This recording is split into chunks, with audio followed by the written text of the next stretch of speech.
followers of Christ. So today I'll be taking you guys through Genesis chapter 1 verse 5. And it says, "And God called the light day, and the darkness he called night. And the evening and the morning were the first day." So I read through this verse, I thought about it, I did my research, and this is what I found.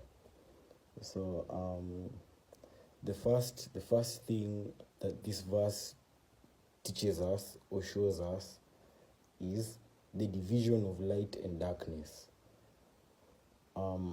Just like Genesis chapter 1 verse 4, this verse still emphasizes on the division of light and darkness, or the separation of light and darkness. Yeah, man. And also note, it also shows that, like, this Bible verse also brings us to the first day of creation. So the first day of creation, God separated light from darkness. That was the first day of creation. Also another thing here, like Genesis chapter 1 verse 4, the symbolism of light and darkness is also very important. As I said before, but I can say again, I can gladly say again, because I enjoy this, man. I enjoy this life. I enjoy studying the Bible, yeah, man, and improving my faith, yeah, man. So yeah, light can mean goodness, life, positivity, the divine presence of God. Like, light here symbolizes so many things, man.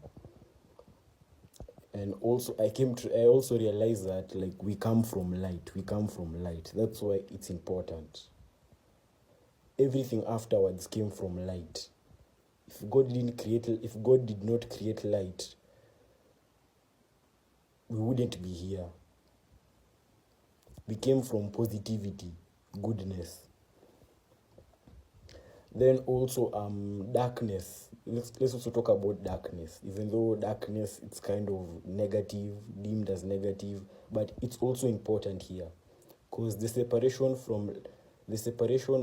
of light from darkness is deemed as chaos, negativity. Yeah, that's all I have on that. Also, God's sovereignty and power is shown here. God is so powerful, and he's sovereign, and he's wonderful. That's why he was able to separate the darkness from the light. Another note, this is very powerful. What I'm about to say is very powerful.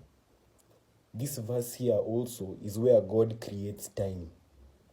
People usually ask, and people always wonder, did God create time? Yes.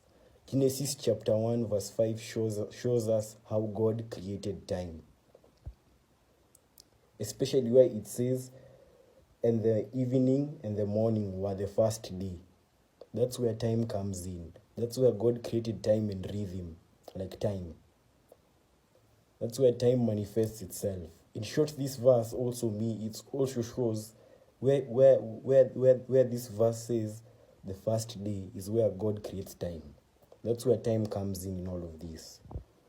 And that's where God brought structure to his creation also. God brings structure to his creation here in this verse, Genesis chapter 1 verse 5. So yeah, that's basically what I have for today. Fortunately or ironically, Genesis chapter 1 verse 5 and Genesis chapter 1 verse 4 are very similar, with very few minor differences. The only thing that's new in Genesis chapter 1 verse 4 and Genesis chapter 1 verse 5 is time. That's the only difference. Genesis chapter 1 verse 5 emphasizes on God creating time. So thank you very much, and God bless.